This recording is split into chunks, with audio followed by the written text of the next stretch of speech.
Hello friends, स्वागत है आपका स्टडी पाठशाला में। कल हमने हिंदी के बारे में बात की थी कि हमारी राष्ट्रभाषा हिंदी, किस भाषा से इसकी उत्पत्ति हुई है, हमारे सामने यह किन किन रूपों से गुजरते हुए आई है। आइए इसके बारे में हम आपके सामने बात करते हैं कि हिंदी के विकास के जो क्रम के रूप में हमने पढ़ा था कि हिंदी अपभ्रंश से गुजरते हुए आई है, तो हम बात करते हैं कि अपभ्रंश का क्या अर्थ है। अपभ्रंश का यूं तो शब्द के अर्थ के रूप में जाने तो अपभ्रंश का शाब्दिक अर्थ पतन होता है, परंतु इसका एक अपभ्रंश साहित्य से अभिष्ट अर्थ निकलता है, जिसका अर्थ है कि प्राकृत भाषा से विकसित भाषा विशेष का साहित्य अपभ्रंश कहलाता है। अपभ्रंश में हमारे आर्य भाषाओं का एक विकास का क्रम छुपा हुआ है। अपभ्रंश के कुछ भेद हैं, आइए मैं आपके सामने उन भेदों को प्रस्तुत करता हूं। अपभ्रंश के भेद। अपभ्रंश के भेद। सर्वप्रथम अपभ्रंश में आता है शोर श्रेणी। बहुत ही महत्वपूर्ण टॉपिक है कि शोर श्रेणी के अंतर्गत कौन कौन सी भाषाएं, कौन कौन सी बोलियां आती हैं। ध्यानपूर्वक सुनिए। शोर श्रेणी के अंतर्गत सर्वप्रथम आती है पश्चिमी हिंदी। शोर श्रेणी के अंतर्गत सर्वप्रथम आती है पश्चिमी हिंदी। पश्चिमी हिंदी के अंतर्गत कौन कौन सी बोलियां बोली जाती हैं, यह एग्जाम में पूछा जाता है कि पश्चिमी हिंदी में कौन सी बोली बोली जाती है। इसके अंतर्गत ब्रज भाषा आती है। ब्रज भाषा आपने सुना ही होगा। बुंदेली, कन्नौजी, हरियाणवी। एग्जाम में पूछे जाते हैं क्वेश्चन कि ब्रज भाषा किस अपभ्रंश के अंतर्गत आती है। शोर श्रेणी अपभ्रंश के अंतर्गत आती है, पश्चिमी हिंदी है, पूर्वी हिंदी है।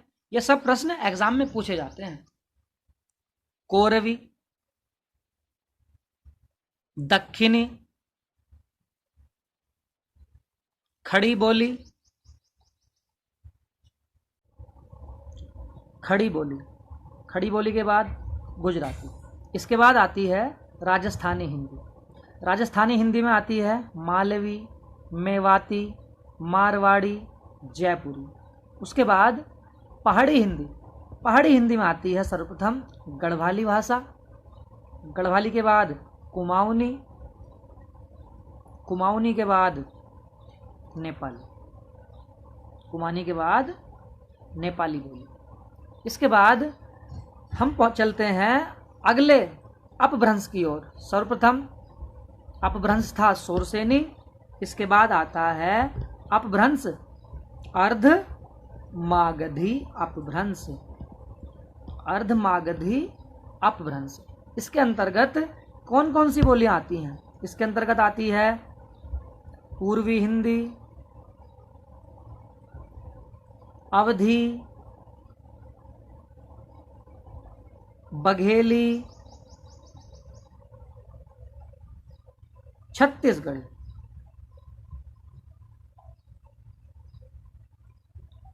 अर्धमागधी में आती है पूर्वी हिंदी, अवधी, बघेली और छत्तीसगढ़ी। इसके बाद आता है मागधी अपभ्रंश। इसके बाद आता है मागधी अपभ्रंश। मागधी अपभ्रंश के अंतर्गत कौन कौन सी बोली आती हैं? इसके अंतर्गत आती है बिहारी हिंदी,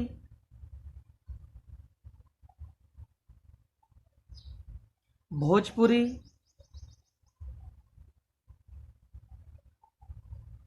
मगही,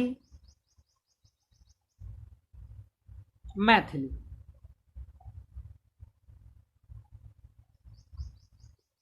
कुछ पूर्वी बोलियां भी आती हैं इसके अंतर्गत, जैसे उड़िया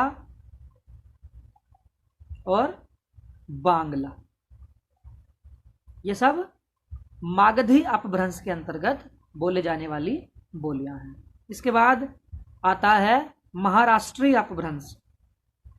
महाराष्ट्रीय अपभ्रंश। इसके अंतर्गत केवल मराठी भाषा बोली जाती है। जो मराठा लोग बोलते हैं वह मराठी बोली महाराष्ट्रीय अपभ्रंश के अंतर्गत आती है। ठीक है मित्रों, आज मैंने आपको अपभ्रंश के भेद के बारे में बताया कि अपभ्रंश में शोरसेनी अपभ्रंश होता है, अर्धमागधी अपभ्रंश होता है, मागधी अपभ्रंश होता है और महाराष्ट्री अपभ्रंश होता है। सबसे महत्वपूर्ण इसमें मागधी और शोरसेनी अपभ्रंश होता है। इसी के अंतर्गत उठाकर कुछ प्रश्नों को एग्जामिनर एग्जाम में पूछ लेता है कि जैसे खड़ी बोली किस अपभ्रंश के अंतर्गत आती है। आप बता सकते हैं कि खड़ी बोली शोरसेनी अपभ्रंश के अंतर्गत आती है।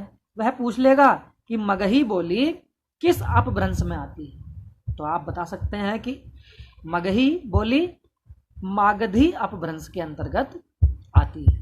ठीक है मित्रों, आपने आज मेरी इस वीडियो को ध्यानपूर्वक देखा, आपका बहुत बहुत धन्यवाद। अगली वीडियो में हम इससे आगे के बारे में आपको बताएंगे। ठीक है, नमस्कार मित्रों।